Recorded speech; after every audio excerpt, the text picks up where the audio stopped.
उनका भाव इतना निर्मल था।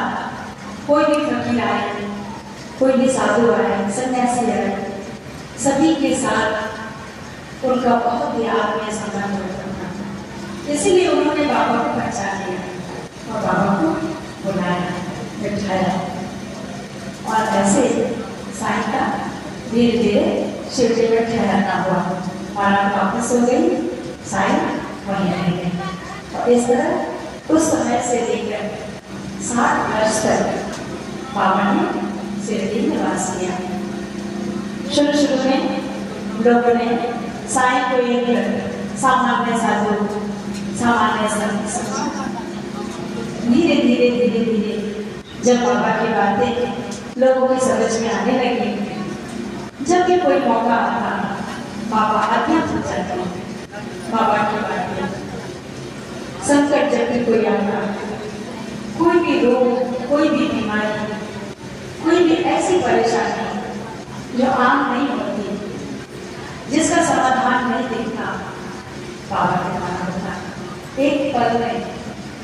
और तब लोगों को ऐसा लगने लगा कि हम जिनको एक सामान्य नर समझ रहे हैं, वो कोई सामान्य नर नहीं है, वो स्वयं परब्रह्म है, स्वयं ईश्वर अवतार है, ईश्वर का अंश है, जिनको शिरडी में आना था। और किस लिए?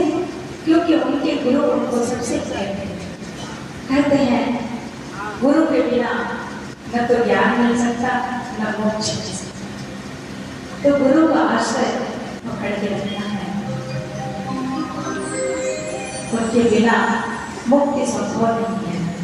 अक्षर ज्ञान से लेकर इस संसार से, इस सृष्टि से, इस पंचभूत शरीर से, माया से, सभी से मुक्ति गुरु ही दिलाते हैं।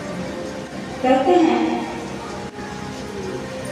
रविदास ने भी कहा है कि दो पाटों के बीच में सावर बचा लगे, चलती चलती देखकर दिया कबीरा लगा।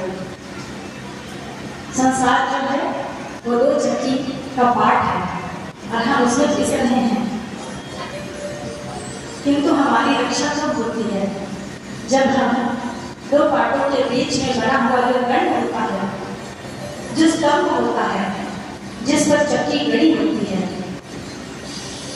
उसके बीच का जो अनाज होता है, जब चक्की में अनाज डालकर चक्की को चलाते हैं तो चक्की के चारों तरफ का जो अनाज होता है वो पिस जाता है, लेकिन जो डंडे के पास जो अनाज होता है वो साबुत बचा जाता है, वो नहीं पिसता। तो इस चक्की रूपी संसार में गुरु क्या है? सतगुरु क्या है? वो दंड है।